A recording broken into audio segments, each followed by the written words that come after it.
How are you feeling? Feeling good. Feeling good. Ready to get better. Jameis, can you describe, I guess, the type of pain that you're going through this injury? Because I've never gone through something like that in terms of what you've got right now in the back. Is there, like, what are you feeling right now, just how you are? Is there much pain? You know, I'm feeling like my main goal is to find a way to get better every day, right? Whatever it is, with my body, whether it's conceptually, whether it's as a leader, like I'm trying to find a way to get better every single day, and that doesn't stop no matter the circumstances.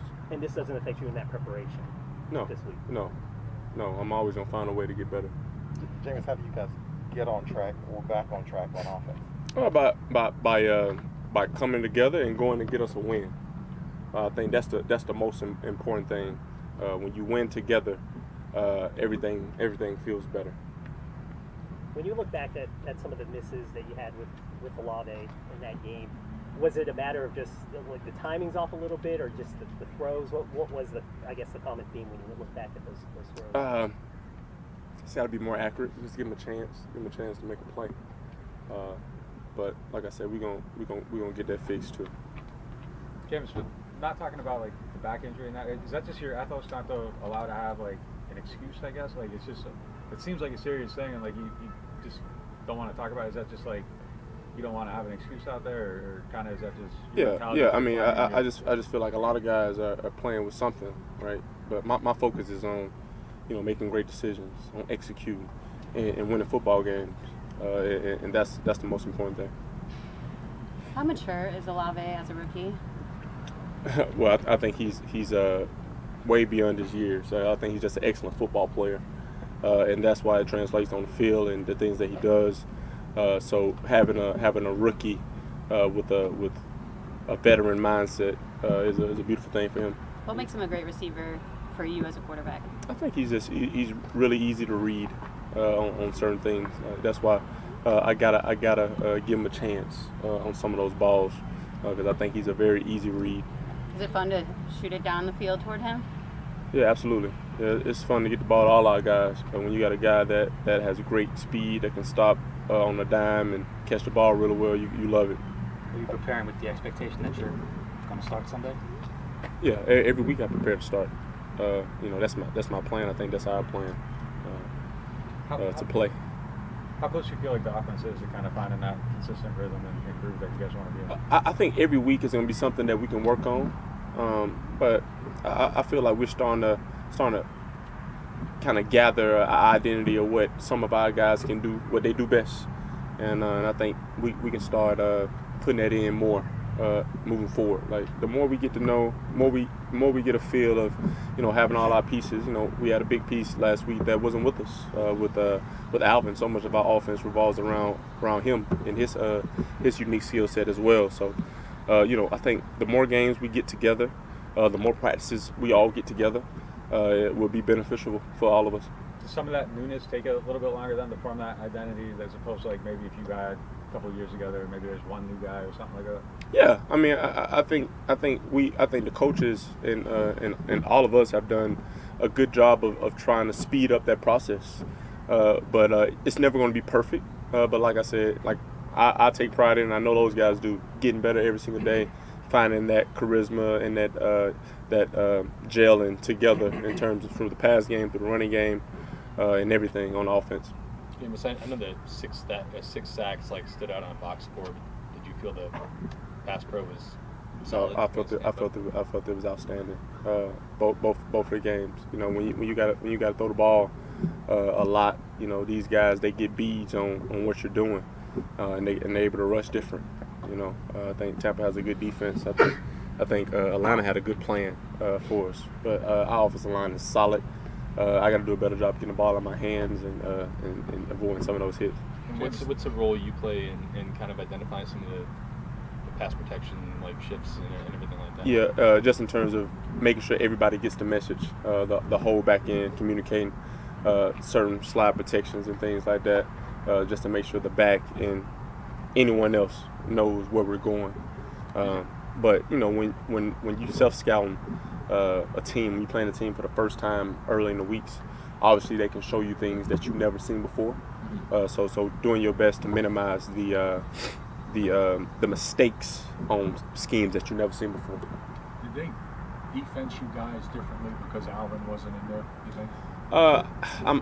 I can't really be sure on that. I just know we missed a valuable piece of not having Alvin. I know there were some plays that we didn't run because Alvin wasn't in there, but I can't speak on it. I think you targeted Olave 13 times. Was there just a certain look they were giving you that you felt like he just was going to win that matchup, or what goes into that? Yeah, I felt like he won his matchups. I felt like I just didn't give him the ball. We connect on two. I think we just connected on 3 of them. Like, we connect on 2 of them. 2 of them being big plays, I think it's a different outcome in the game. I know there's obviously a lot of interest with the fans and the media about your back. Mm-hmm. If I asked you the pain threshold, like 10 being high and 1 being low, would you be able to answer? Like, would 10 being, are you in extreme pain or little pain? Just to kind of give some insight on it. Yeah, I mean, man, my focus is on, when I'm out there playing. Like, my focus is on executing and winning games. Like, my focus isn't on anything else other than that. When you look at Carolina's defense, what stands out to you? I think you just see the first 2 games. Like, the first 2 games were 2 completely different games in terms of how they played. They played Cleveland in a lot of man.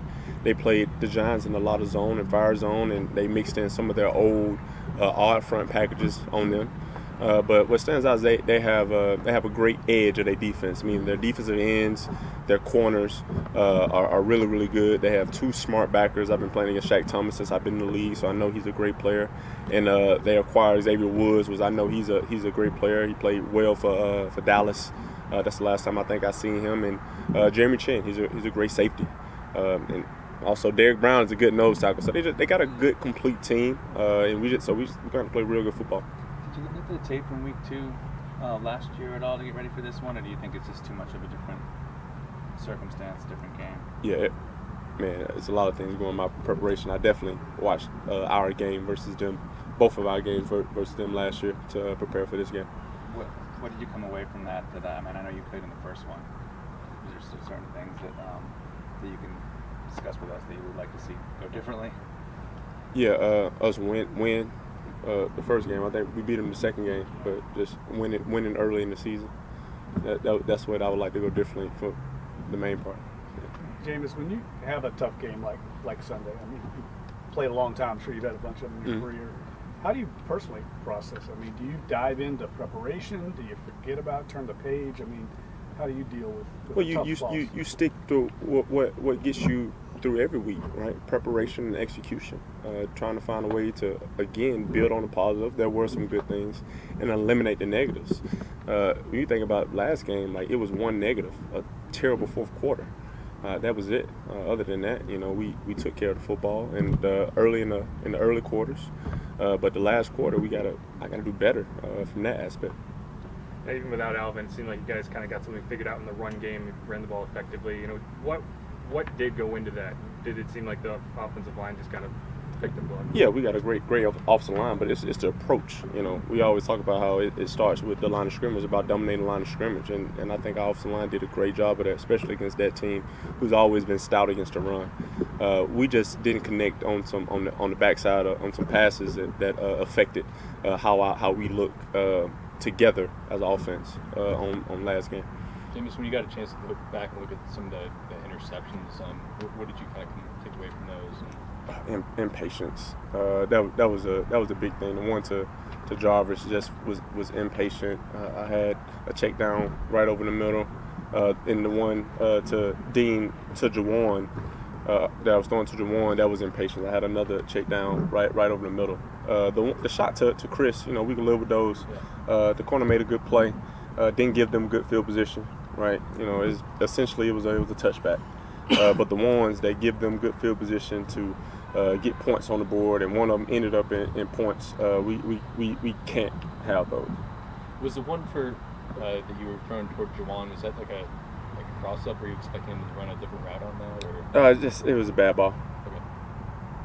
When you talk about that impatience, does that kind of, I guess, exacerbate a little bit when you're behind and you're pressing? Do you have to do a better job of I guess, staying within yourself when you get into those situations?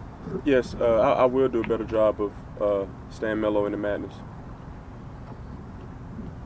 How did you see Dwayne and Tony step up in Alvin's absence? Oh, I think they did good. I was happy to see Dwayne out there because we ain't had him the first few weeks, and I think he's a great back and he's a great asset that we have to our team, especially on special teams and all the great things that he does. And Mark did what he did best. He toted that rock, you know. But Tony, I think he's an excellent back too. Just all the things that he can do. I mean, he's a good third down back. He's a good downhill runner. He can stretch the field laterally. So it's good to have pieces like that. But we know that AK is one of the best backs in this league. So I know we missed him. How do you stay mellow in the madness? Just preparation. Just staying there. Building triggers to not really get too high or too low. What are your thoughts on Baker and just his style of play and the way he plays? I got a lot of respect for Baker, just for his story. You know, being a walk-on, then winning a Heisman. I think I got a lot of respect for that. I think he plays with a tremendous amount of swag, which is exciting to see as a player. So I got a lot of respect for him as a quarterback. Thank you, man. All right, thank you. Thank you. There's a lot of Heismans in this division.